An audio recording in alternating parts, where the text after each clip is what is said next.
What is up, everybody? Welcome to Tuesday, the Bearded Browns podcast. We're here live. It's the off season, so we're allowed to have roster changes. We did it this week. Angel and Chad are not able to make the show, so we brought the Saturday crew here. Our roster change for the week. We got Sam. You guys know Sam. Everybody knows Sam, right? Everybody knows Sam. Sorry, everybody. Yeah. Everybody from the Saturday crew is here, and I know that because my introduction to get interrupted by Gary barking at me this morning. I'm so used to getting barked at every morning. But we are here. We are live. We have Logan Bruce. For everybody that doesn't know, this is his Tuesday premiere of coming on. He's shaking his head because I couldn't sleep last night. I was prime time. I said, Logan, you prime time now, dog. You are prime time. You are prime time today. And for all of you that don't know Logan, tell everybody a little bit about yourself. I'll play the video here in a minute, but for people that don't know you and your music, not just your Brown stuff, but so I live in Lakewood. I've been a Browns fan forever. Fortunately, unfortunately, and I started making music like 10 years ago. If you guys want Logan Bruce music on Spotify, YouTube, Apple Music, all that, I have a bunch of original, like real music out there. And I guess social media handle is the same also. And I don't know, after the Titans game last year, I don't know if everybody remembers that, Tony Pollard turned into Barry Sanders. Kevin Stefanski decided that it'd be worth it to start going for two instead of kicking the extra point every time. We lost the game. I was furious after the game. I have season tickets, so I got home and said, I need to put this into a song. Like, because there's nothing else that's going to work. I need to put this in a song. And it blew up on Instagram and Facebook and everything. And pretty much anytime I get pissed at Cleveland sports, it turns into a song now. It's a lot of songs, isn't it? a lot of songs. Yeah. And they've been on like ESPN Cleveland and everything, and a lot of cool stuff has happened. I'm on the podcast because of that Titans Browns song. So I think they had you on 92.3, The Fan.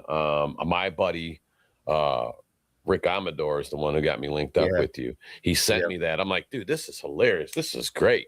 He goes, you should get him on your show. I said, yeah, that would be awesome. And I'm not thinking about it. And he's like, I know the dude. I'm like, what? I said, wait a minute. I said, that cat? He goes, yeah. I said, man, let me get his info, man. We got to get him on. And next thing you know, we had Logan on one Saturday, and then the next Saturday he was part of the show. So that's what I think. Like right after, we all texted each other and was just like, dude, let's just I was just saying, like, let me keep coming back, and you guys let me.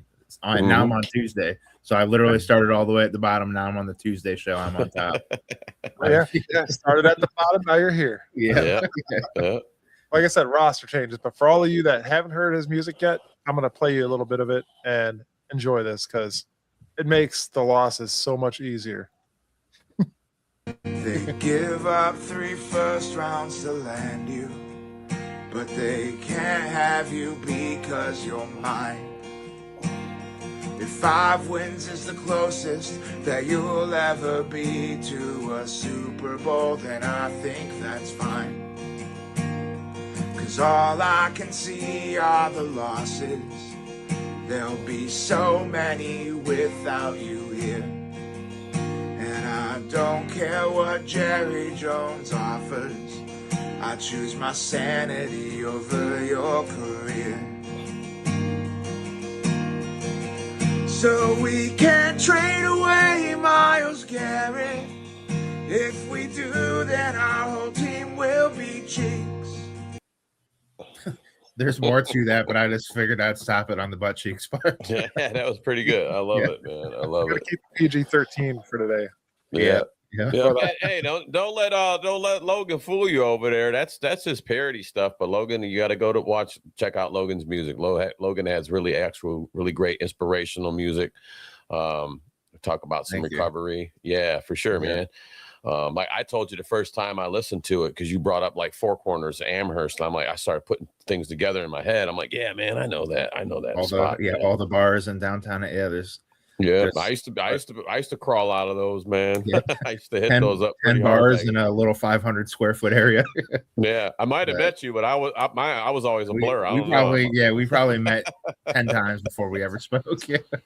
Yeah, but hey, hey man, things are going good for you, and going good for us, man. I'm glad to be part of you. It was nice to finally sit down before we did the draft and have a nice lunch and just hang out, man. So Winking Lizard, man. Shout out Winking Lizard in Lakewood. We'll get them as a sponsor one of these days. Right. After they forgive us for what Gary did to their bathroom. Sponsors. All right. I know we got somebody we got some really good stuff to talk about here too.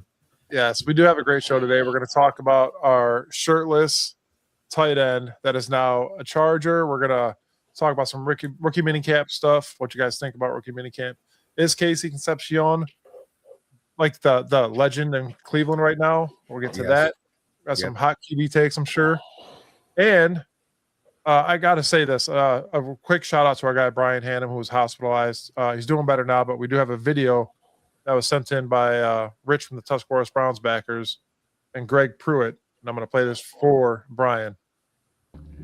Hey, Brian, this is Greg Pruitt. I heard you were in the hospital recovering. Wish you well. Fight, fight, fight. We all got our little problems, but all we can do is fight. Go Browns. That's awesome. That is sweet. So everybody keep your prayers up for Brian Hannum out there. Great guy. He actually was at our draft party. We got to hang out with him all day. He's he's the vice president of the West Park Browns backers. So prayers out to him and his family right now. He's doing well as of right now, so keep him up. But Definitely. ladies and gentlemen, the lady of the hour, we have Debbie from Toys for Tots. She's going to come on and tell us a lot of cool things. So open up your ears, put on your headphones, make sure you're paying attention. Debbie, how are you? Great. Hello. How are you? I am good. I told you before the show I was going to call you Deb, but here I am calling you Debbie again. It's okay. Don't let it happen again until next time. So if you want to go ahead and tell us a little bit about yourself and Toys for Tots program that you're involved with. Sure. My name's Deborah Oberlin, formerly the Johnson Girl. A lot of the guys, the players, call me the Johnson Girl. That's contributed to my father, who was the play-by-play announcer, the original voice of the field at the Pro Football Hall of Fame field, Fawcett Stadium. So football's been in my blood since I was a little girl and since I could walk. So now I live south of Canton just a little bit in a little town called Delroy, Carroll County. And I do Toys for Tots I'm the coordinating officer for 11 counties in Ohio of the 88 counties. And I have won Coordinator of the Year 2 times now. And so I know, right? I don't know how. It's probably because of all my players that I bring around and help support. They love being involved and signing footballs for the kids. And it's just a great feeling for them as well as me that we're doing so much for our community. So, but I've been doing that almost 20 years now as official coordinator. But I've been volunteering with my parents since I was a little girl. So that's kind of how it started, just as a volunteer. And now here I am running the program. So for many, many counties. Yeah. That is awesome. And how exactly does this program work? So we do have a website. Obviously the foundation is in Quantico, Virginia. And it started in 1947 by Major Bill Hendricks. His wife sewed a Raggedy Ann doll, and next thing you know, they're making $5,000, her and her church ladies, and they were trying to find an organization that could take them to get them out to the community, and that's how the whole thing started back in 1947. So today, everybody will see the boxes that we put out in the different stores.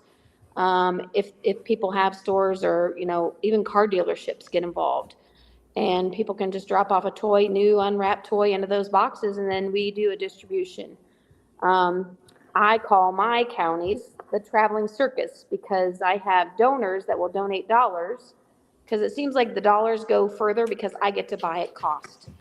And so we will do one massive buy or purchase of toys. We load those toys up and I go from county to county to county And we let the families come in and actually pick out toys, a few toys for each child because of disabilities, or we don't know if they already have something similar to that, or just trying to find something they would like. And that's pretty much it in a nutshell. Keep it simple. Awesome. That is great. I mean, everybody needs toys. Every kid, every family has down times, and somebody to be able to step up and help the way you guys have. Like you said, you've been around forever. Yeah, for right here. So there's actually a video that the one year that I won, they made my acceptance speech into a commercial. And it's based on a true story that happened just south of the Pro Football Hall of Fame. And it's a tearjerker. It is actually posted on my Facebook page, Toys for Tots Ohio. You can just go see it. But it is a true story. So it's kind of a real good feeling, you know, to know like what all we do and how the impact that we can have on a family. Do you want to take, I don't know if you want to, do you want to run through it real quick and like tell a little bit of it? Or if not, it's okay too. I can. I'm curious now. Sure. Yeah, I'm curious now. So there was, so typically the parents come in and will shop for toys, right? And one of my very first years of doing Toys for Tots, we were in the Carroll County Fire Department. And we were using like their little meeting room. That's where we were setting up to distribute toys. Mm-hmm. And I'll never forget because one of the biggest county employers had laid off everybody. So we were slammed. So firemen, policemen, everybody, the community all came together to try and help. And then all once, here comes this lady with two little kids, a little boy and a little girl. And everybody, the firemen, policemen, they all went just flying over into the engine room where all the trucks were. And I'm looking at my husband going, where's everybody at? Like, I said, well, you grab her and take her and have her, shop for toys. I'll take the kids and distract the kids. So I go walking back through these massive aisles of toys, and there's this big yellow Tonka truck. Now, there's some details in the story. This is the real story, but some details because we had to make it for Duracell because the batteries, okay? So a big Tonka truck didn't have batteries, right? Yeah. So this little kid sees this big, huge, massive Tonka truck, and he goes, wow, what's a kid got to do to get something like that? And I said, oh, it takes an extra special kid to get something like that. He goes, no, seriously, what do I have to do to get something like that? And I said, oh, seriously, you have to be a good boy. And he goes, seriously, what do I got to do? And I said, okay, raise your right hand. I thought, okay, this is my ploy. I'm going to keep you busy and occupied so that you don't see what your mom's picking out. So I said, raise your right hand. And I just started making up stuff.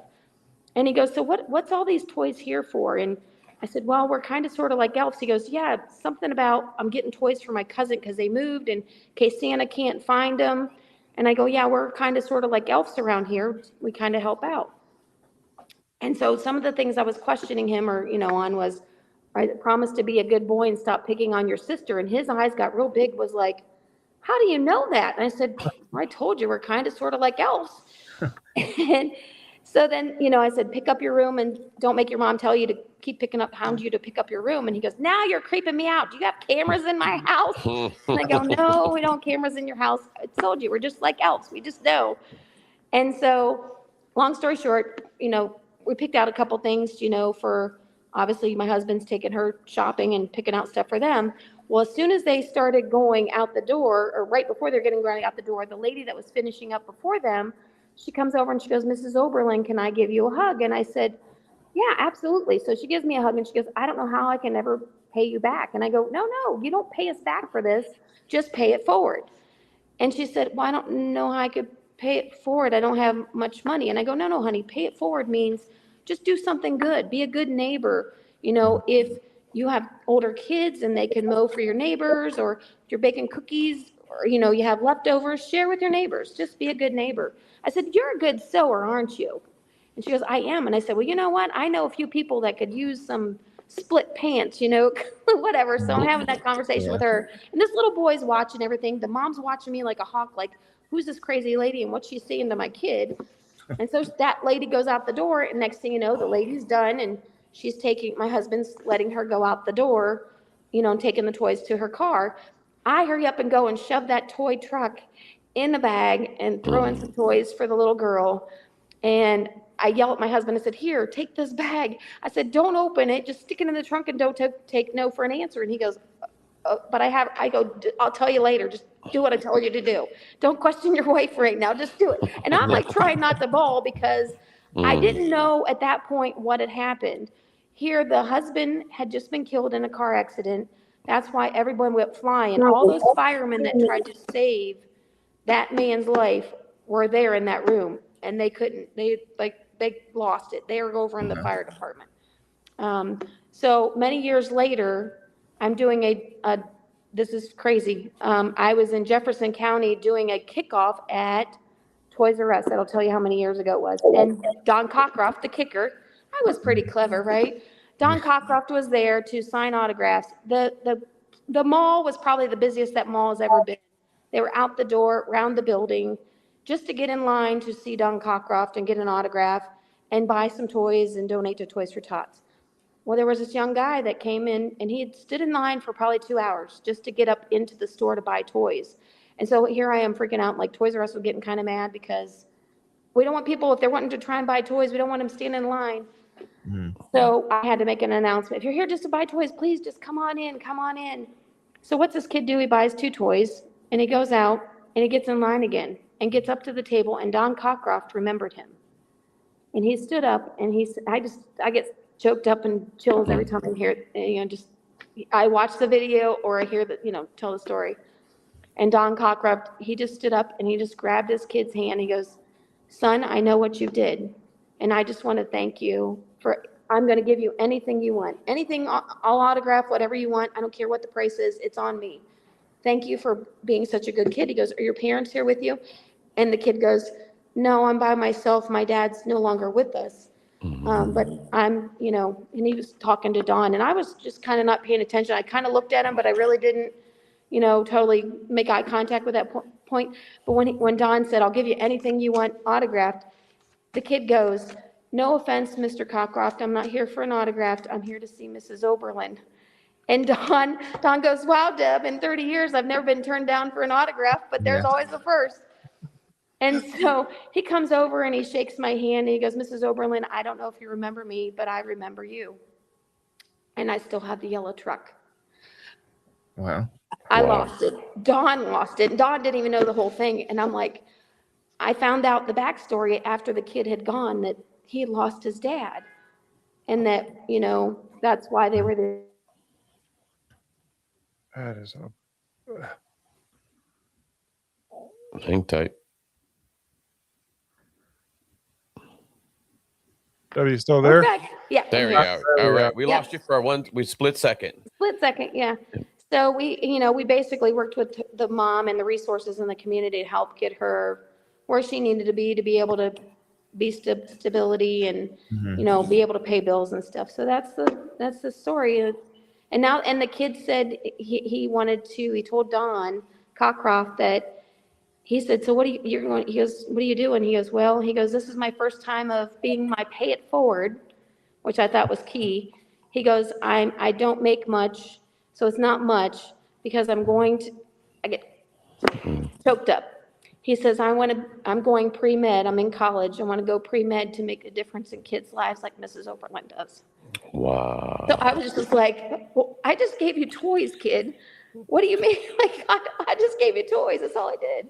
Man, just you left a huge imprint, obviously. Yeah. I mean, and that's still to this day, which is, that's just amazing for him to, because you told him you gotta be good, you gotta pay it forward. He was like, yes, ma'am. And then all them years later, I mean, I got goosebumps over here when I was listening to you there. That's amazing to me, and that's got to make you when something like that happens. Everything that you do, it's got to give you that. You know what? This is why I'm doing all this. And that's why I love pulling in the NFL players, especially the older guys, because and that's kind of why me and some of the other guys have latched on to the Tuscarawas County Browns backers. And we created, several of the players and myself, we created the Legends Legacy, because there's so much more. Those guys have so much to give. And maybe it's not toys, maybe it's not books, something that Toys for Tots can help with, but they can mentor so many kids. Just talking to that boy made such a huge difference, which I may not have access to kids like that during the off season, So, but in a way, I love partnering with the guys. It makes them feel good. Like Anthony Griggs, former Browns, drafted by Eagles, then traded to the Browns. And he come the last 2 years and signed every football that I gave out in all my counties. That's a lot of footballs. Yeah. And those kids thought I gave them $1 million. I can't ever replace that. The tears that these kids cried, the moms cried, because stuff like that, when we give them something special like that, we hand it to the kids directly because we don't want it to end up someplace else. We want to make sure that that kid gets it. Yeah, I've had the pleasure. Mike's met him too. We had the pleasure to meet Anthony Griggs, man, and he's a really great guy, and he's still in the community. I'm trying to remember. I had notes down because I wanted to get. There was multiple players at a Tuscarawas bowling event last year. Yeah, and he was one of them. Yep, and he was on my list to get an interview, but I didn't get a chance to get him. But I made sure I went up to him and told him, "Hey, man, thanks for all that you do." And I started kind of rambling about stuff that he does, and he was like, "Well, wow, yeah, I do all that. You got your homework ready over there." I said, "Yeah, man." He's, so I definitely would like to reach out to him again because he seems like a true wholesome type person. And like I said, he's still out in the community. And I had shared a story with you, and it's funny because you gave me a story about Bob Golick, and I say it, and I'll always say it. I don't care because Bob Golick said, once you're a dog for life. And it's not just on the field, it's off the field, and a lot of those guys like that they're doing that. They live that, Greg Pruitt, Anthony Griggs, Felix. Yeah. Felix Wright, Hanford Dixon, who am I? Travis, Tucker. Yep. Them guys, those are some great guys. Yeah. Mike Pruitt was there last year. Tom Darden's coming this year. It's so funny. It's like a circle because 1% make it to the NFL. If I'm not mistaken, I think it's still 1%. If you're lucky, right? Yeah. And that to me, in myself, like that is huge. And sometimes these guys forget that. They're like, "Oh, I'm no big deal." Like, no, you are a big deal. And sometimes they need that cheerleader, even though when the lights go off, they need to realize that they still have value. Maybe they don't have the Super Bowl ring, but you know what? They can still win a Super Bowl off the field by doing other things. There's a fan question for you. You ready? Uh-oh. Shador or Deshaun? Oh, gosh. Really? Do I have to answer that? That's a no. If anybody knows me, I called that whole thing before anything happened to Shador Sanders because I was like, he's going to get tainted because of his dad. If dad would just put the muzzle on and just let the kid go, which he did.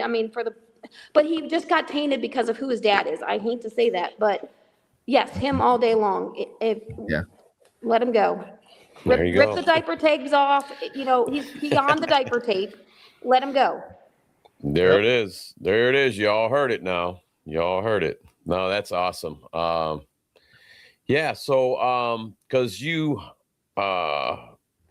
Rich and Jason, Tuscarawas Browns backers. Yeah, we got the pleasure of meeting them guys, and we, I just knew they were genuine guys, and we've seen each other more and more and more, and we're always super cool. We all talk to each other. We all keep up with things, and those guys actually do a lot. And they're true Browns fans. You can't take nothing away. We had Rich was on the show last week, and Mike asked him, he goes, "Man," because he's got the jerseys hanging up. He's like, "How many jerseys you got, Rich?" And he's like, 120. I think I'm at 120. So, yeah, those guys are awesome. I love them guys down there. 50 of them are quarterbacks, probably. Yeah. right. Yeah. And I know you said only 1% make it to the NFL. I'm one of that 1%. I am a nerd for life. I just wanted to point that out. There you go. I don't want to laugh at that at all. Yeah. It's going to be in your next song. Stop it. Yeah. Deborah, you got a big event coming up with the Tuscarawas Browns backers. Do you want to touch base with that a little bit here? Sure. Saturday, June 13th. Oh, look, you have a little thing. Look at you guys. June 13th is Saturday. Wow, this is like a really class act, guys. I'm impressed. Hall of Fame Lanes. For a reason. I'm telling you. All right, who's your promotions guy? Or you're doing good.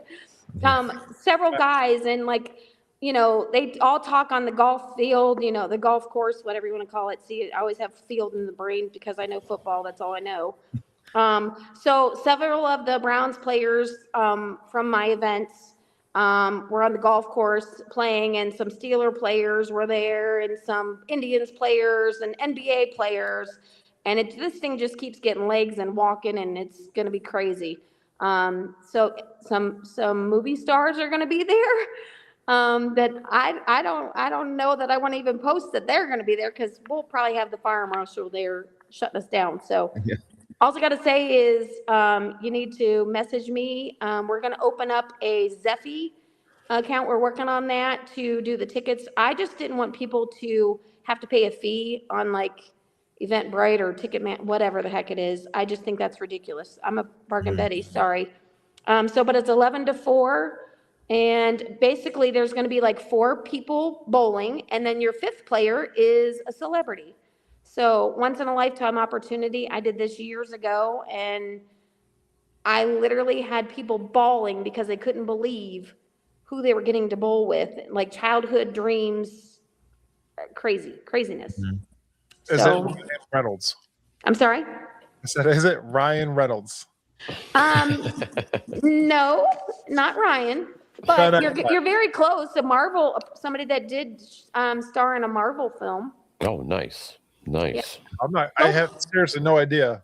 I'm done talking. Yeah. Yeah. So once you're in the circle, you're in the circle. You know, they kind of cross over, celebrities, different, especially when they're on the golf course together. They all like, you're going to Deb's party? Oh, and then I get a phone call from the golf course saying, why aren't I invited? So like, we actually have Santonio Holmes coming. Awesome. Oh, wow. And a few other Steelers legends that are coming. Maybe a Green Bay Packer. Dave Robinson will come. Oh my gosh, there's so many. Campy Russell, Elmore Smith. Campy's a cool one. I know, right? Yeah, for sure. That's a lineup. That is just that's all worth it in itself, man. Go big or go home. That's always my thing.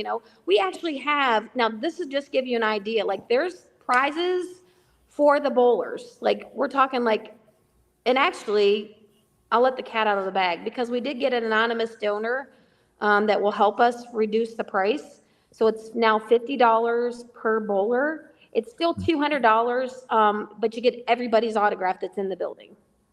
So, which is still dirt cheap if you know anything about getting autographs, that's still dirt cheap, because there's tons that are coming. So, but yeah, $50 per person. And then the prizes are ridiculous. Like I said, there's going to be prizes for the team, and then prizes for the top 5 bowlers. Because it's a competition. When I had Steelers show up with Browns players, Steelers are kind of wiggling their way in there. And I'm like, we have not had Jerome call me. So that's the one that would worry me, because he's a really good bowler, guys. Some of them guys are really good. I've seen them do like celebrity. I used to run over our defensive line like they were bowling pins. So, oh my God. Yeah. Crazy. Yeah.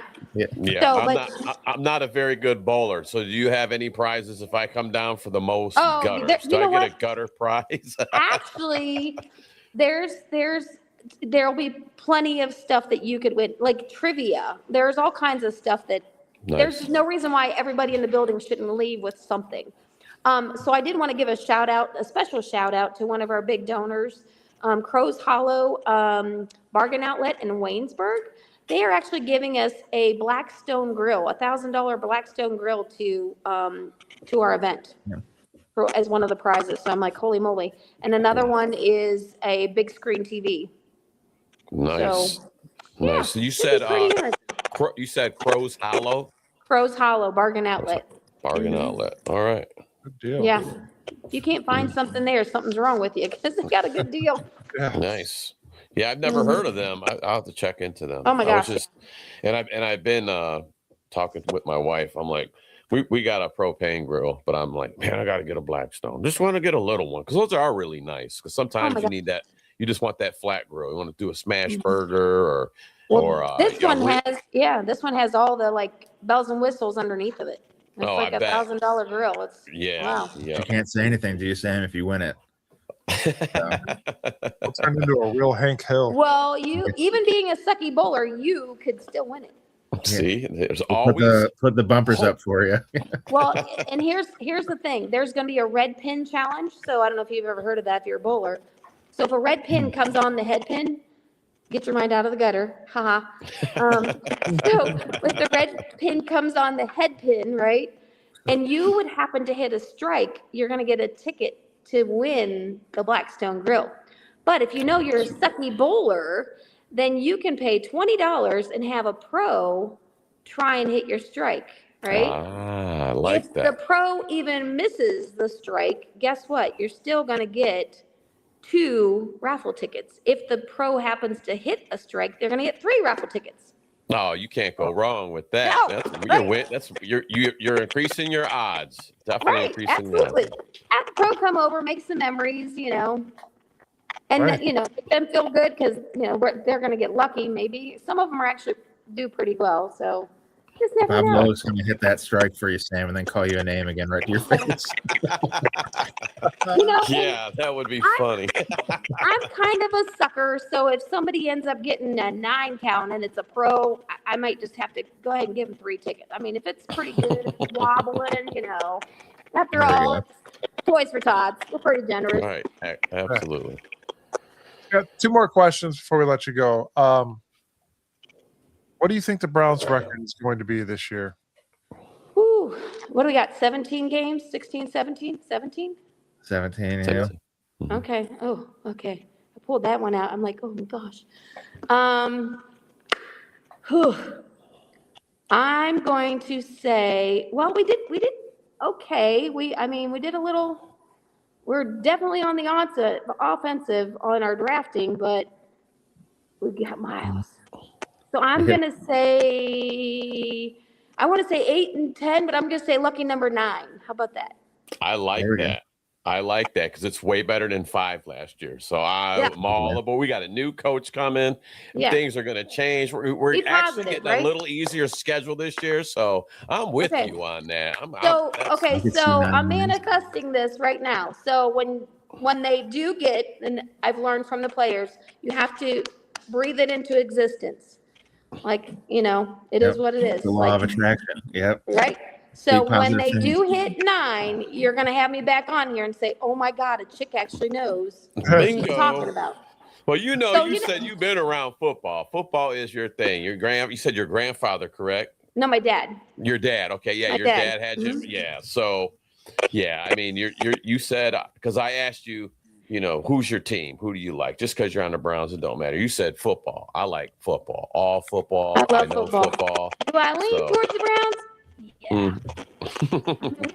I'm watching them. They're on TV. I'm watching them. I mean, I watched them before somebody else. Yes. I mean, and then it does help. I have an uncle that played for the Browns, so a legend.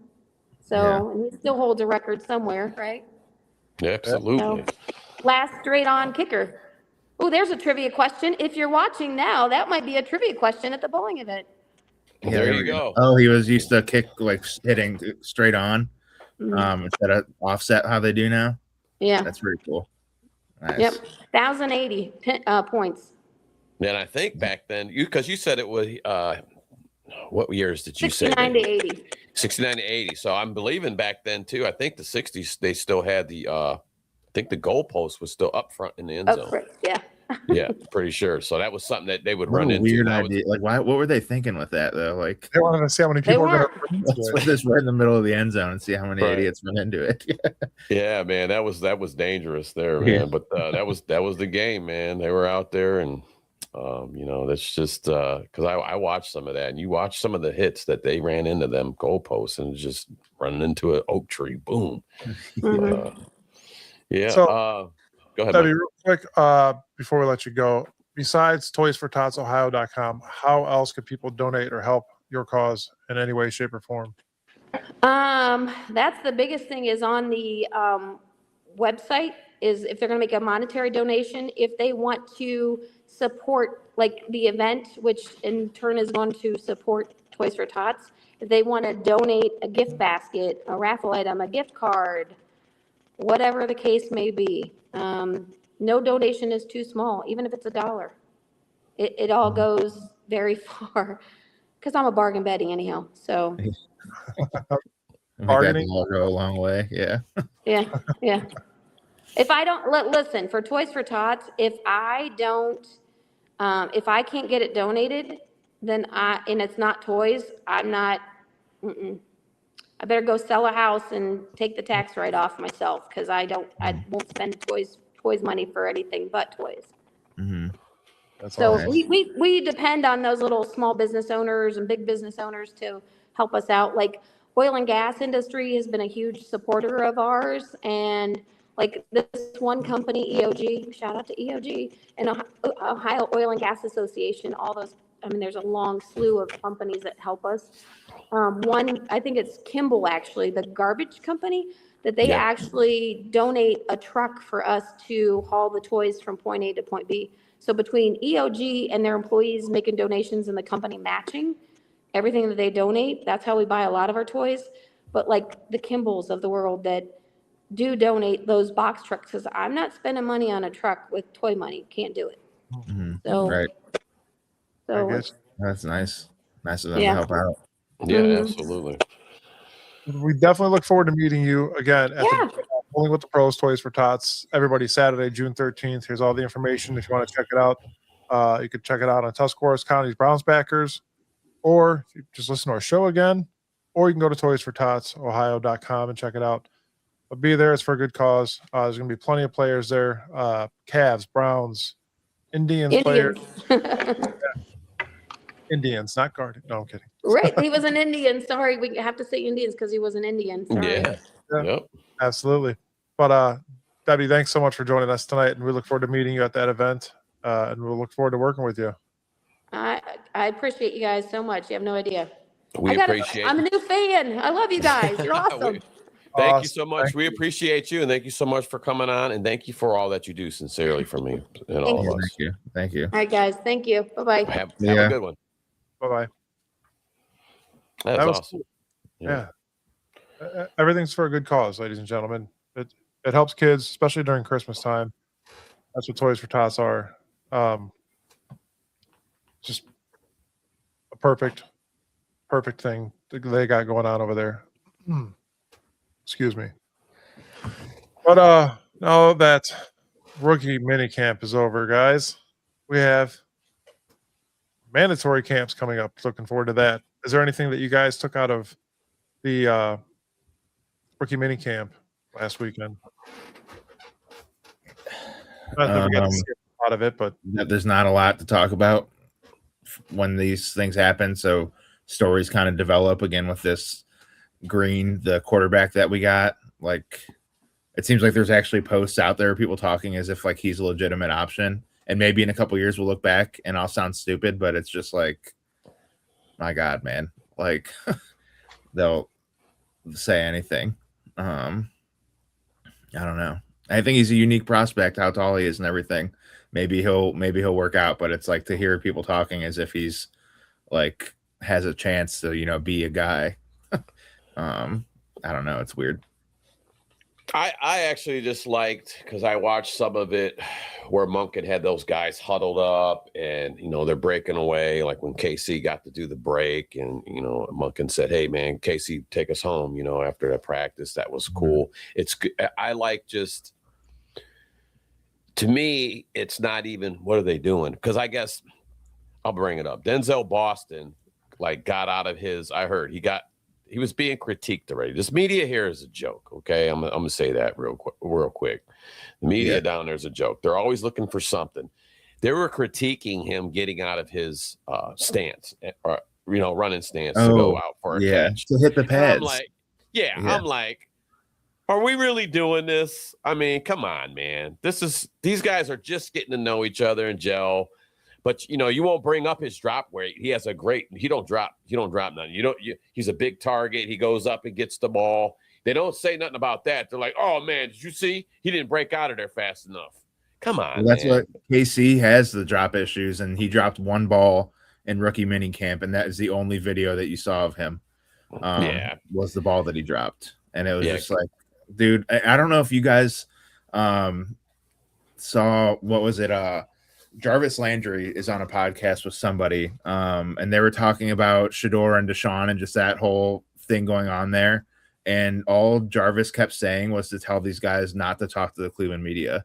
I'll have to find the video and send it, but he was like giving them advice and was like, you don't need to talk to the media. Anything you say to them, they're going to try to turn you into something you're not. This is a former Browns player advising current Browns players, hey, heads up, the media is going to screw you if you talk to them. And that should not be that way. It actually, I don't know, it bothers me, how negative our media is. Yeah, it really is. And I seen what you were talking about with Jarvis on there. And, I don't, why would he make something up like that? I mean, Odell, his friend, had it worse, probably worse than anyone when it came to the media here, or Baker. Right. Sure. It's like they try to put you.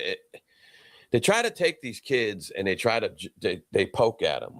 Let's just see if we can get something out of them that's going to be negative. If we keep pushing Shedeur to say he's better than Gabriel, if we ask him enough, he's going to tell us he should start over him. Yeah, total joke, man. Total. Yeah. How about we embrace our players instead of putting them down? How about we try to do that? How about we try to pump them up and say these kids are looking sharp and they're doing their best? And but it's always, man, it's like. The negativity I guess it's not going to go nowhere. I don't know. Yeah. I don't know. If I was there and we're doing them, I'm closing the doors on the media. You ain't coming in today. We're taking a day off from you guys. Give everybody a migraine headache over here. Yeah. So. I would just start taking the fines. Don't talk. Yeah. We're closing the door on you today. Sorry. We'll pay. If you can't come in, it's well. Yeah. Let's focus on what they got in front of them, not the media. That's a joke in Cleveland. It sucks. Obviously, we didn't get to see a whole lot. We saw some reels that the Cleveland Browns posted about the players and what they were doing, and it's good to see that stuff. It's good to see Todd Monken interacting with these players. I did enjoy that as well. Mm-hmm. It gives you something to look forward to. Like we said multiple times, there's going to be differences this year, and you get to see that on the training grounds in those videos. So it was good to see stuff like that for sure. Yeah. That being said, after watching some of those videos, we're definitely winning the Super Bowl. Yeah, exactly. Yeah. Watch KC. We'll talk about him in a little bit. I think he's awesome, but Monken asked him to do the breakdown after the huddle, and I was like, we're winning the division, no questions about it. Just from nothing. But I don't know, dude. The vibe, I said it on Saturday. The vibes just feel different outside of the media trying to change that, but it feels different. We actually had 2 good drafts in a row, which never has happened.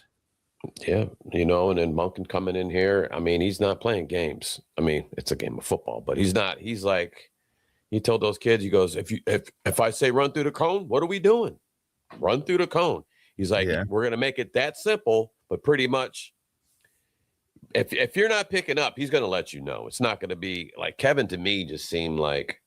I mean, I don't know. I was not there, but it just seemed like he would just be kind of lackadaisical, if somebody's not pushing enough. And I'm not going to really get into that. But I think that Monken, on the other hand, is going to be like, hey, man, you want a spot here? Got to earn it. And if you don't want to earn it, there's the door pretty much. You know what I mean? Or you'll be sitting on that bench over there. Yeah, so. Monken, he feels like an old school football guy. We weren't there for, like you said, we weren't there for Stefanski, but I don't know if I was Myles Garrett and Stefanski was telling me to do it. I don't know. I'd be like, dude, who are you to tell me what to do? Yeah. Not that Miles is thinking that way, but it's just different vibes from those two guys. For sure. I keep talking about how Monken's reminding me like old school John Wayne type. You know what I mean? Yeah. It's like, Right. the Todd Monken Wayne over here, you know. You don't know how to swim? Come here, boy. Let me throw you in the water real quick. You're gonna learn how to swim today, you know. Yeah. So man, different vibes for sure. Yeah, and I got made fun of for kind of having hopes going into a season. Like, why wouldn't you? Everything's different. There's so much more to look forward to this year. You fixed your offensive line. You fixed some wide receiver issues.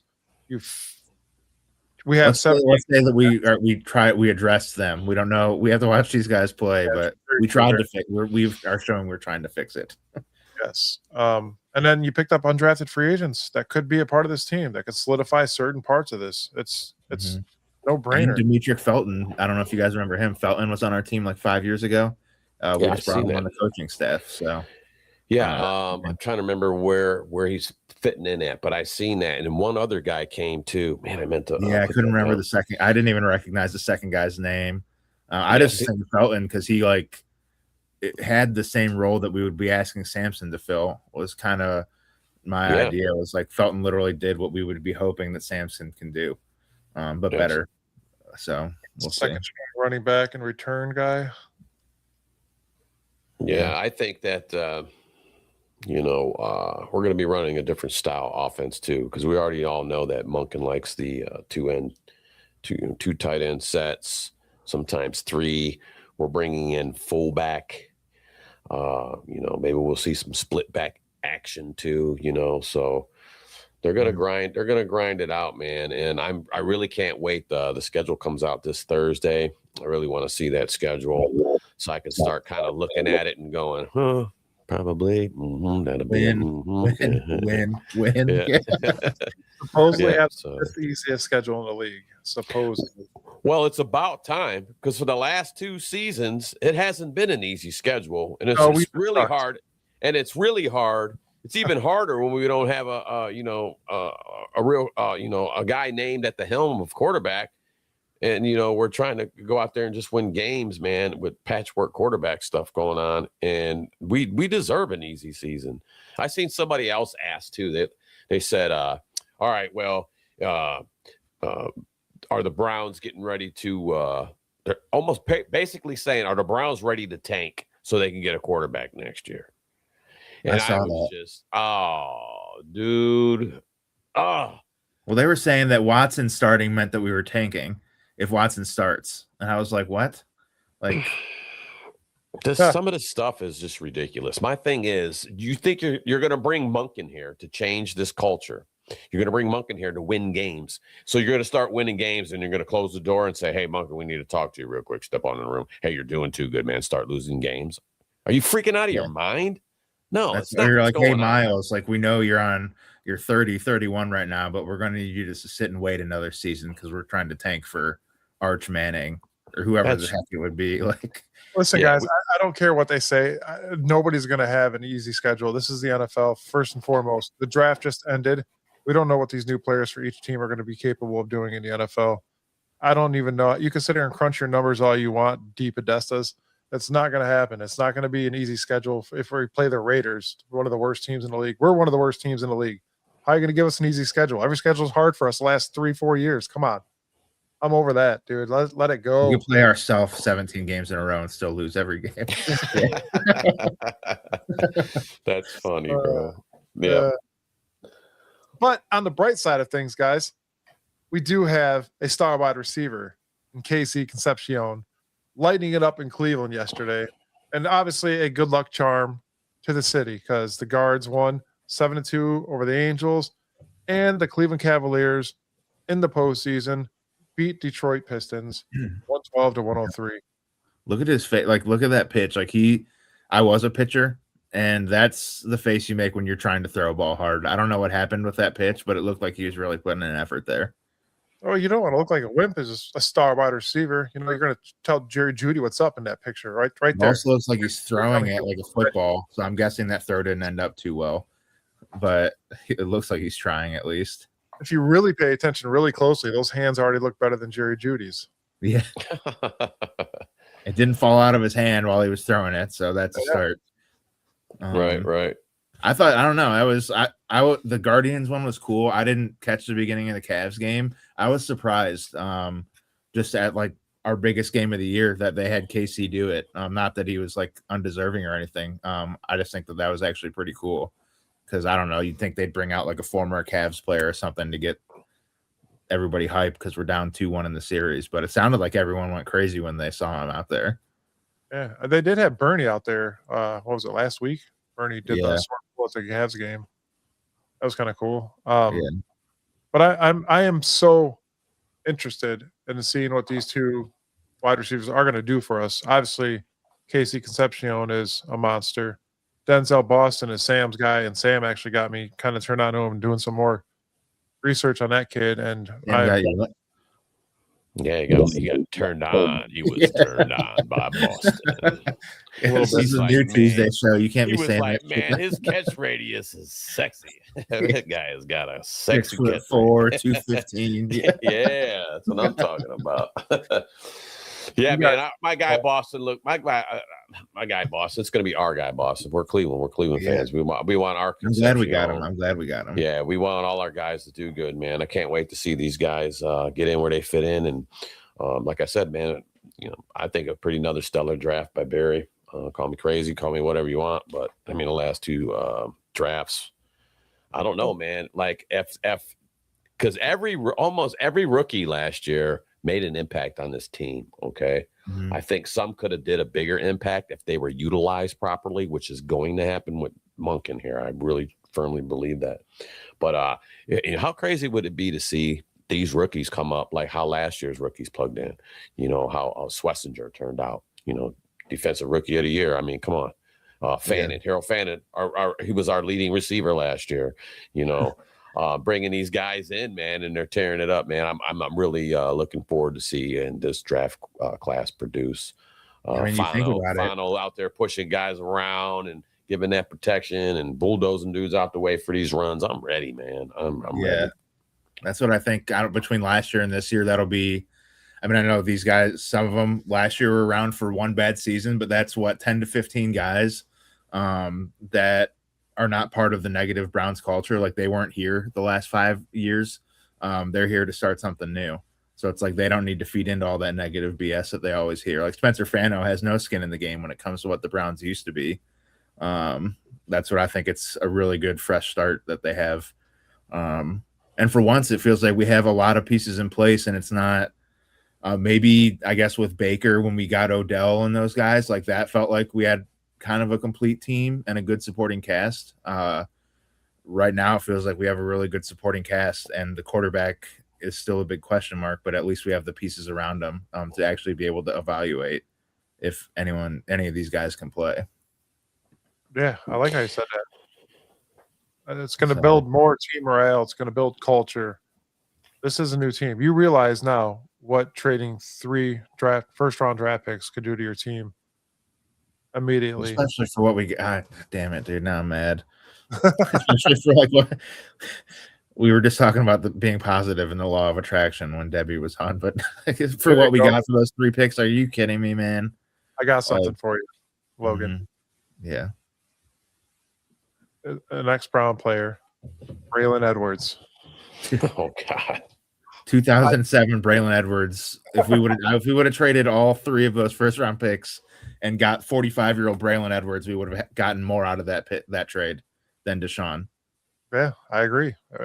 It was like it's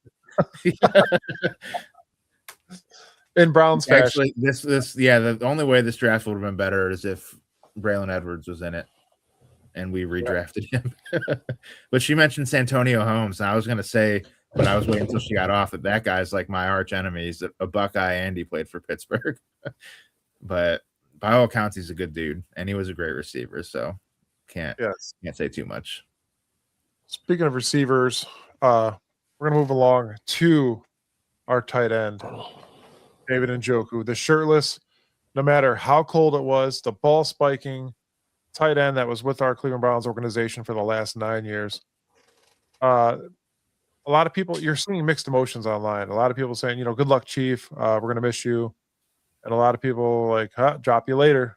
Like it's mixed emotions for sure, but it's somebody you will never forget. It's honestly somebody you'll never forget as a tight end for this team. The Chargers agreed to terms with former Browns tight end David Njoku. The team announced Monday. NFL Network insider Ian Rappaport reported earlier that Njoku is receiving a 1-year deal worth up to $8 million. Huh. Mm. So how do they say $5 million on him? Come on, man. We were paying him $13 million a year. Well, here's what I think, man, and I got love for David Njoku. My dad that's actually one of his favorite players. He had great moments, man, and I remember screaming sometimes at the TV when he would get into a game and they would actually get him going. Right, you got to keep a guy going. How is you going to get hot if you don't get the guy the ball? Right, we all know that. And then the next game, they won't really use them. I mean, I know different game plans for this and that, but like I remember screaming at the TV, like, utilize your tight end. You got David Njoku. Utilize your tight end. You're not utilizing them properly today. You're not even using them at all. You know, the dude averaged 10.5 yards every time he got a catch. And, you know, I don't know. I think that he had a good run. We all know that. We always talk about it. It would be a contested catch or in traffic, and he would make that catch. A lot of his touchdowns were in the red zone. But he would make them contested catches. And then the big thing with David was, it would be them. Mike talks about, we've all talked about it. Once in a while, it'd be that right in the numbers, and there's no pressure around him. And, he's dropping the ball. It's like, come on, bro. Man. Yeah. So Jen's probably sitting in the other room rolling her eyes right now, like football season's right around the corner. He's already screaming at Njoku. He's not even on the team. Yeah. Yeah, you'll have that. My wife like David Njoku too. We did. He's not on the team no more. We already know that, but I think it was time for him to move. I think that I said it before. I think what the addition of Harold Fanning last year, I think that David knew that he was not going to be, he would be playing backup, and he's getting older in age. And I think that he's seen the new future tight end coming in and didn't want to play a second fiddle. So then I think David sat because he sat and the phone calls weren't coming in for him because it took a while for him to get this call, which is Tappa Monday. I think he wanted a little bit more money. I think he wanted more money. I mean, and I don't think he was getting the calls with the money he wanted. So now he's a Charger, and 1 year, $8 million. I think what were we paying him, Mike? Like 13 or something a year, something like that. Yeah. So, I mean, hats off to him. God bless him. I hope he goes. I mean, I'm glad that he's not. I'll say this: I'm glad that he's not in our division, so we don't have to play him. I'm glad. Go to the Chargers. I hope he is successful over there. And then maybe when he's got his shirt off now, he'll be a little warmer over there because he won't be out here in the freezing cold with his shirt off. But David Njoku, do your thing, man. Do your thing. No hard feelings. He gave his prime to Cleveland. Somebody put in the comments, or James put it in the comments, like he came when he had his face all burned up, he still played the next game. He got injured a lot for us, but still tried to fight through as best as he could. And I don't know, what can you do? I mean, he's been here 9. Like, I don't blame the people that's where Miles, like, I don't want him to go. I hope we never trade him. But if you get sick of losing after 9 years, I don't blame you for wanting to go somewhere else. Like, what are you going to do? So it's 22 when he resigned his contract, earned an average annual salary of $13.68 million under a 4-year, $54.75 million contract extension signed in May. That included $28 million in total guarantees and $11.46 million signing bonus. Just give me $1 million of that signing bonus. That'd be good. That'd be all right. I'll retire. Done. Good. Yeah. And then Stefanski said, let's stop using this guy as much. Yeah. Well, you had Fannin. Obviously, the kid's a monster. So I'm looking forward to him again this year as well. Njoku's getting older. Tight ends are getting it's becoming a rough. I mean, you're a big guy, man. And It's your job to get up and catch those contested balls, and you get hit, you get blasted, and you're also blocking for your line as well. So you're constantly working in that position. Don't get me wrong. But now we got a nice young promising rookie and 7 other tight ends on the roster right now. Those were quick. As of right now, we got Brendan Bates, Sal Cannella, Blake Whitehart, Harold Fannin, Jack Stoll, sign-in free agency. He is good, brings veteran experience with 76 games played. Joe Royer, drafted in the 5th round, 170th pick. That was a draft pick from Cincinnati. Carson Ryan, drafted in the 7th round, number 248, for the 2026 NFL draft out of BYU. And he's doing some fullback stuff as well. So who's that? That Carson Ryan kid, drafted out of BYU. Oh. Yeah, I seen some of that. Royer catches some. I mean, it's 11 on 11. They're in their shorts and t-shirts, but he looked pretty good. I liked what I seen from him. And Royer's the dude from Cincinnati. Did Sal get released the other day? Man, I got to do more homework. Apparently, Sal Cannella got released. Oh, he's still on the roster today when I checked. But thanks, KP. Yes, thank you. Michael Burton got added, signed free agent fullback from Broncos. He came from, so it's an actual. That's his job, his fullback. I know that's like a dying position in today's football, but I told you with this monk coming here with heavy tight end sets, you're going to see some, strong eye formation, and I'm ready for that bulldozer running game to get going, man. And you get that going, and whoever's going to be behind center, whether it be Deshaun or whether it be Shador, whatever, whoever's going to be back there, he's on the roster. I'm not going to say no. I'm not. It seems like you don't get talk. Say his name.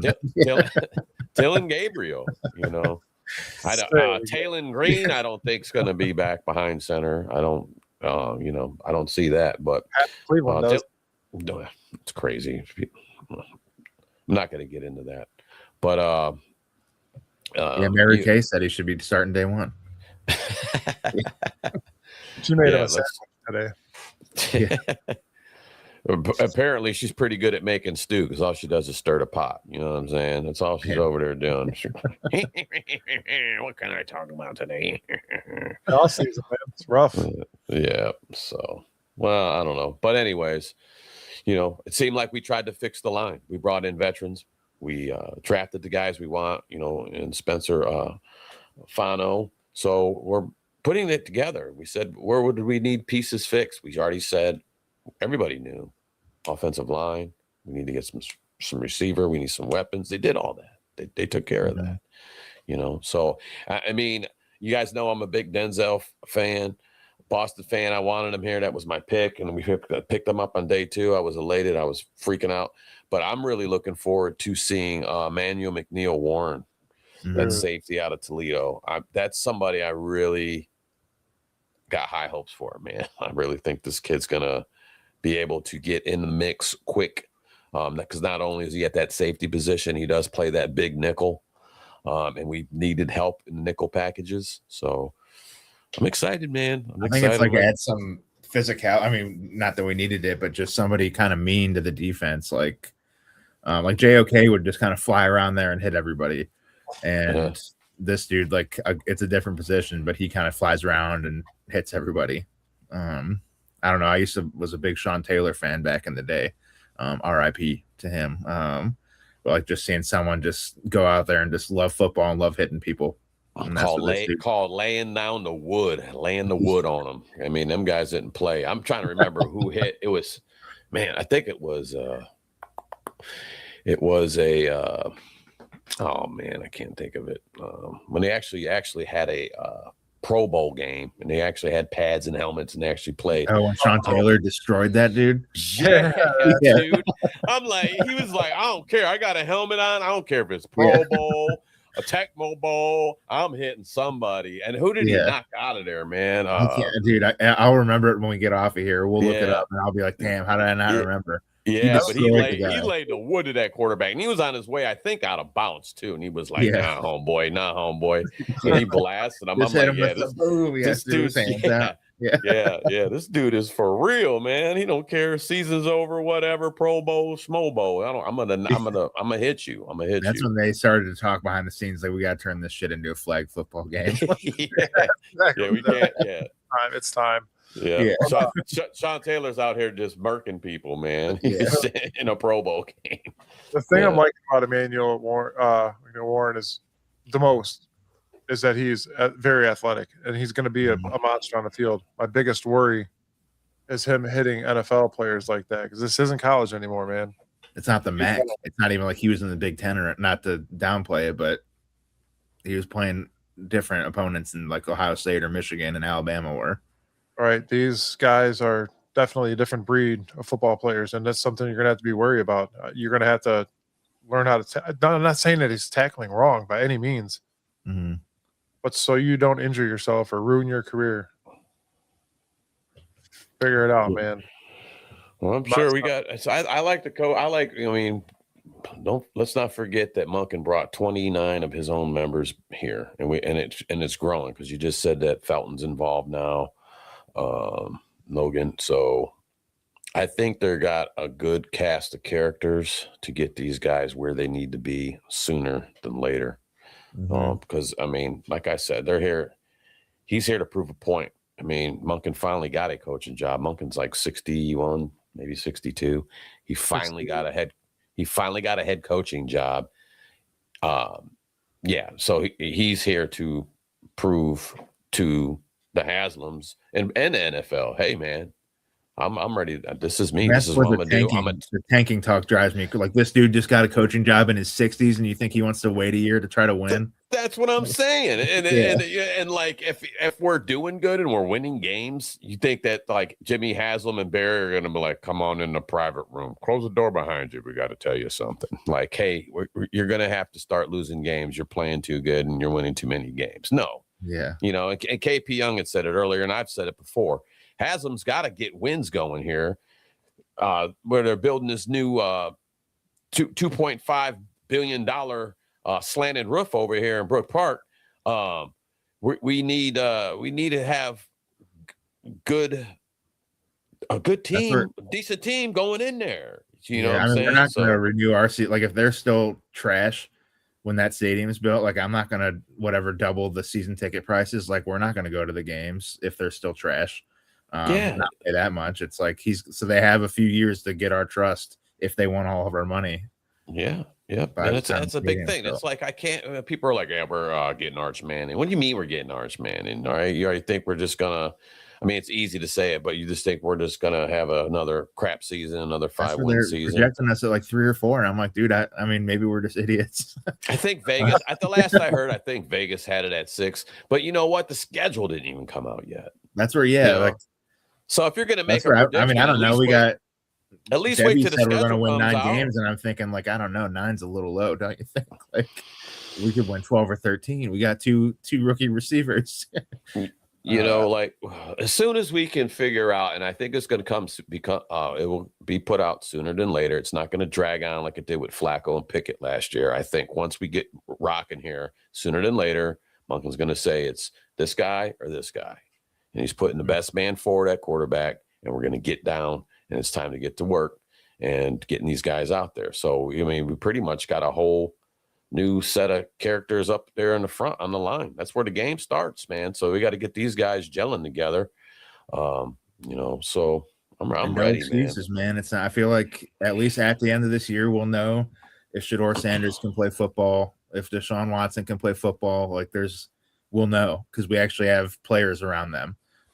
So either way, I'm excited just to know, like, if we're drafting a QB next year, it's because, like, we just know, like, it's not, we can't blame it on the line being bad or the fact the receivers are bad. And to keep it real, keep it honest, keep it 100 here, man. Hey, J-Bone's back. What's up, J-Bone? Hey, J-Bone was on Saturdays. To keep it real, I just lost my track of thought. Thanks. We're talking Logan. Quarterbacks. It's their jobs to lose. Okay, it's Deshaun Watson's last year here under contract, I believe, and it's his job to lose. If it's Sanders, it's Sanders' job to lose if he gets the control at the wheel. Yeah. But if the line's standing up there, and we'll start seeing where the line's going, they're going to be getting graded once we get going in this season. If the line's good and the quarterback's underachieving, then it's a quarterback issue. It's not going to be because we can't put the blame on, well, we ain't got no running game, but the running game's doing good. Let's say the running game's doing great.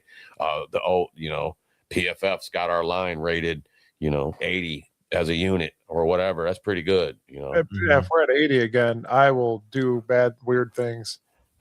Would it be great, right? Man, I forgot you guys talk PFF on the Tuesday show, man. I don't look at analytics and numbers. I forgot you're a Michigan fan. Yeah. No. What J-Bone say, deep down, who do we really want to be the QB? I want it to be Sanders, man. I want Shedeur to be the guy. He is easy to root for. He seems like a good dude. That being said, I also deep down feel like Deshaun Watson cannot be as bad as what he's looked. That's just the dumb Browns fan in me. So I want Shedeur to be the starter. I also think that Deshaun Watson has a lot to prove, and there's no way he's as bad as he was in Stefanski's offense. So if they do start him, it's because he looks legit. I want Shedeur Sanders to start. I want Deshaun Watson's contract to end yesterday, but unfortunately that's not happening. This kid is young. He is moldable. He has talent. We've seen it. Stefanski, I think, held him down to a certain rhythm where he wasn't able to throw the ball downfield. You seen him do it once or twice. Once was a little bit off, and then you seen Fannin get injured on the one that he did catch right at the goal line. It sucks to see stuff like that. Don't get me wrong, but this kid has potential, serious potential. You grew up in a Hall of Fame life. I'm not saying that that's the reason you should be a quarterback. Like you said, Sam, you got to fight for this job every day. But you had Deshaun Watson that hasn't really played much football at all. Considering those circumstances alone, when you have a younger kid that has talent and you've got him protection now, for all we know, honestly, guys, we don't know if Dylan Gabriel could be better with an offensive line. It could happen. I mean, you can't rule him out. He's still on the roster, man. So I'm not going to go just hating on Dylan because all the talk is Deshaun and Sanders. I'm a fan of this team. And like Monken said, he's going to put the best guy forward.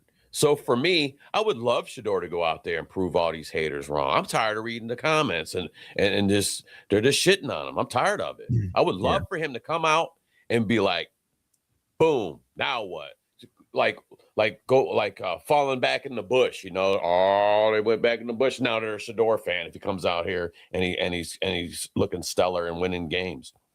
Mm-hmm. If Deshaun Watson ends up getting the nod, and Bunkin's like, yeah, man, that's the best man I'm putting forward. I'm going to support Watson, and I didn't even like him coming here to begin with, but I'm a Browns fan, and it's all about winning games.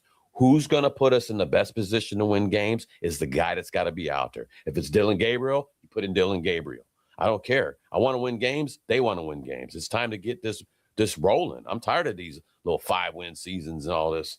That's where the media needs to just be quiet, because it's like I'll stop bringing it up sometime, but like when Shedeur hurt his finger and Gabriel went out there because Shedeur was hurt, the entire stadium was booing this guy, and it's all because the media just was spinning this whole feud between the two of these guys, and it just never existed. Yeah. I mean, maybe it does, but it's like, dude, I don't know. It's just so when you were talking, Sam, I remember that Jarvis Landry clip. Did you see that he was also talking about Deshaun wanting to go to Atlanta, and how Deshaun had actually told Juice, I think Leonard Fournette is actually the guy that he does the show with, and he wanted him to go there with him. There was a text group of 5 or 6 of these guys where Watson was saying, hey, I'm going to Atlanta. I want you guys there with me. And they were all getting ready. They were even looking at flights and stuff to go get ready to go to Atlanta. And then they woke up one morning and it said $230 million guaranteed Watson goes to the Browns.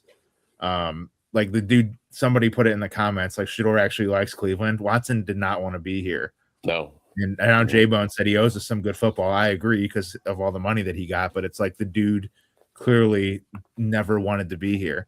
And he's never made me feel like he wants, he has anything to do with the city, which we kind of talked about on Saturday. It's KC, like Watson has he ever thrown out the first pitch at a Guardians game? He couldn't because he would boo him off the field. He was at the Cavs game like 2 weeks ago, and they wouldn't even put him on the They wouldn't even show him. Yeah, he was sitting you guys right know across from Myles Garrett. Yeah. You guys know what's going to happen, though. But you know what? You also got to think about, okay, because of the whole Deshaun thing, people are tired of it, okay? So he's probably smart for not go anywhere to do anything, because then you're putting yourself out there. You know what I mean? So it's like you got to look at it like that too. Fair. If I was him, he knows he's going to get booed if he goes and throws out that first pitch. Yeah, I just know that I don't know if I want to be out in that light. I got to stay away from the media because they're going to take whatever and they're going to entangle it and make it look like it's this or that, or I said this or that. So I think I think he's actually playing it smart by staying out of the way. Sometimes you just got to stay out the way, man. But then I get what you're saying. My point to argue it would be like you're making $230 million.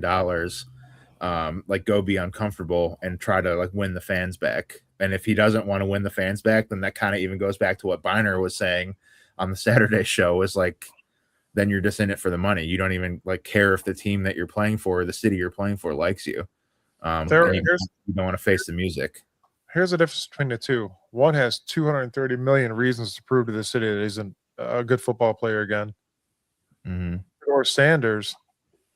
Remember that talk we were having earlier about being a dog on and off the field? Mm-hmm. Yeah.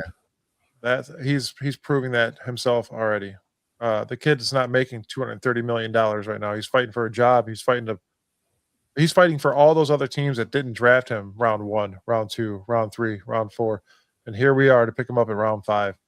When 2 weeks prior to the draft, the kid was touted to go number 1 in the draft. And here we are. Cleveland Browns select Shedeur Sanders in the 5th round. I'm not mad about that. He could be a diamond in the rough. Look at it. Tom Brady was a diamond in the rough.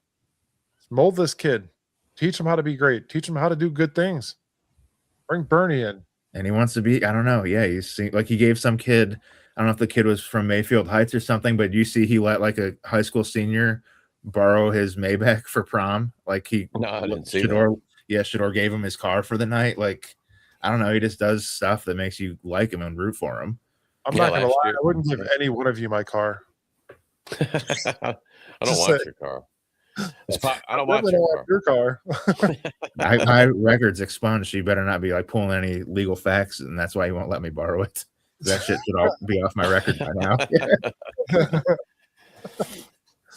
But yeah, it's going to be Sanders, guys. Different than the other ones. That's for sure. Yeah. Yeah, James Berlin down there. I agree with you. He does have he's definitely motivated because he's wanting to break that chip off his shoulder just to prove everybody, why. That's why I'm pulling for him. But then again, like I said again though, this season it's about putting W's on the board, and you got to put your best guy out there. You don't just put Watson out there just because you owe us money. All this money, you ain't doing nothing. So you're going to put a shitty quarterback out there to lose games for you because he owes you money, or do you want to win football games? That's the thing. I just cannot believe how bad he is. And he's been hurt since, so I get it. But it's dude, my God. I get it too. And everybody looks good when they're out there in their little shorts and T-shirts, throwing spirals to guys in T-shirts and shorts. And it's different when it's game time, But, I don't know what was going on with, none of us do, with Stefanski and Barry, and how they were thinking about what we're going to do with Deshaun, how we're going to get him in there, what we're going to do, and then his Achilles injury took him out. I thought maybe we wouldn't see him again, but there's still money owed. There's insurance money. When a guy gets hurt, you get so much of it back on the, there's a lot of things in there, but we're Browns fans, man. You guys want to win games? I want to. If it's Shedeur, it's Shedeur. Like I said, if it's Sanders, it's Sanders. If it's Dylan Gabriel, I'm right with Dylan Gabriel. We put, you're the Monken said, you know what? Here's the keys. You've been the best here in training camp. Go out there and cook. Let's go. Yeah. Up to Slim. I'm gonna go with Ravens first, Browns second, Steelers third, and some reason the Bengals fourth in the division. That's where I'm going with that. What do you guys think?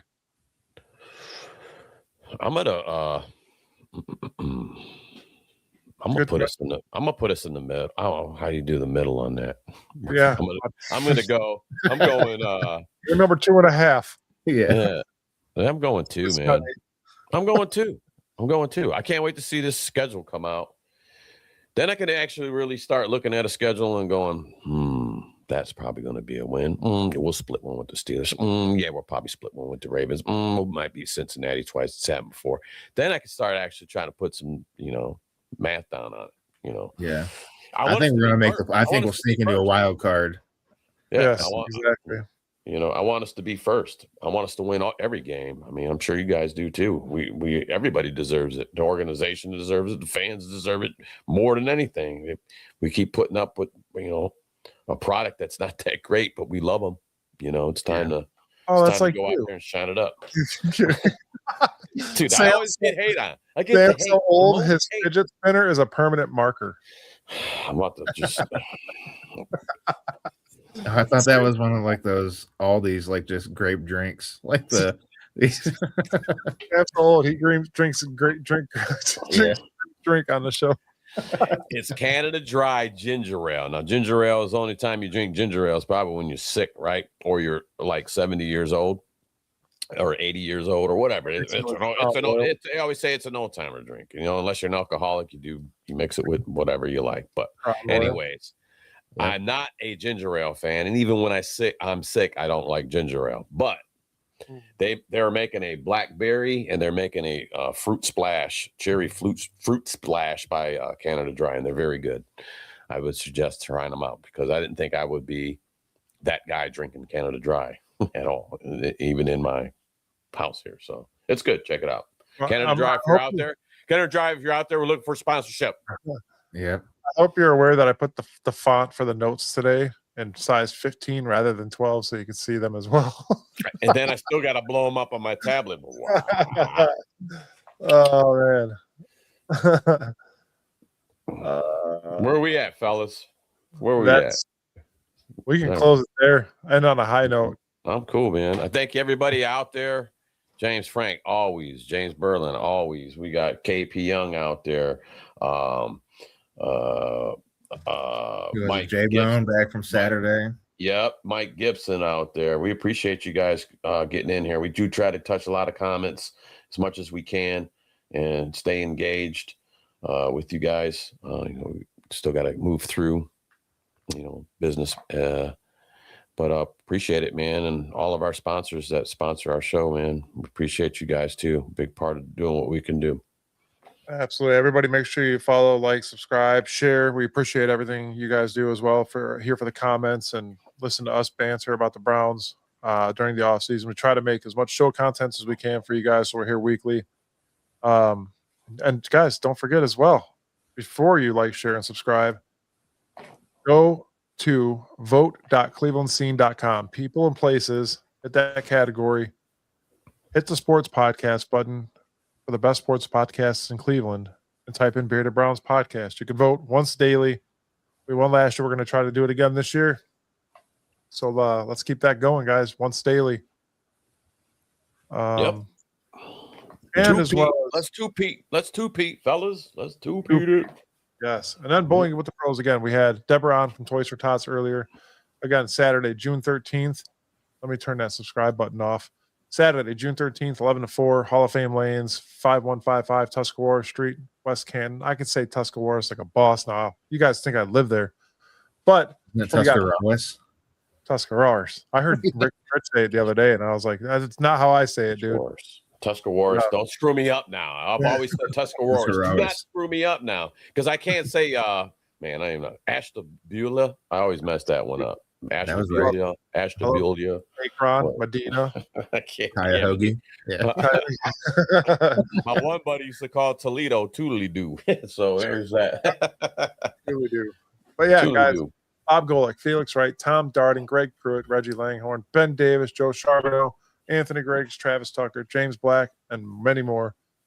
She did tell us that the price per bowler was going to be cheaper because they have a donation sponsor. But as well as follow your Tuscarawas Browns backers, Legends Legacy Foundation, and Toys for Tots, guys. Do everything you can to help them out. Every little bit goes a long way. And again, you could check them out at toysfortotsohio.com. Be sure to check them out. Be sure to vote, and be sure to come to Bowling with the Pros. It's going to be fun. And we're going to roll today's show out with a little bit of greatness here. They give up 3 first rounds to land you. That's that But guy. they can't have you because you're mine. If 5 wins is the closest that you'll ever be to a Super Bowl, then I think that's fine. 'Cause all I can see 12 wins are this the year. losses. There'll be so many without you here. And I don't care what Jerry Jones offers. I choose my sanity over your career. So we can't trade away Myles Garrett. If we do, then our whole team will be cheap. Again, That's the best part, dude. where could everybody find your music before we let everybody go? Yeah, Logan Bruce Music on Facebook. We just hit 151,000 followers there. Instagram, same thing, Logan Bruce Music. And yeah, Spotify, YouTube, Apple Music, just search Logan Bruce, and I've got some non-Brown stuff up there. It's still depressing, but it has nothing to do with the Browns. That's what the Browns do to them. Yeah, the music, the originals is the result of watching the Browns. Yes. Yeah, maybe, Logan. Maybe we all stay on the right track and we get these youngsters out there and we get them playing good, and we're gonna have to switch it up. It's gonna be about how we winning, man. We have to change. We're gonna have to change it up. We're gonna have to come full I've circle. never thought written a about happy parody or a happy original song. I'll need your guys' help or some heavy metal music. Get angry about the wins. Yeah, You got Mike and me. We're all musicians, man, and yourself, man. So, by the way, my hand's getting better. I started picking up the guitar, man, and I'd like to jam with There we you. go. So, all right, sure. yeah, let's do it. Here's me trying to sell my drums. Until then, ladies and gentlemen, we'll see you Saturday on the Brown Quitter. I had nobody buy Mike's drums. I need a drum. So nobody buy that shit. They're overpriced anyway. Yeah. What? That's All great. We'll see you all Saturday. Thank you for joining us. See ya.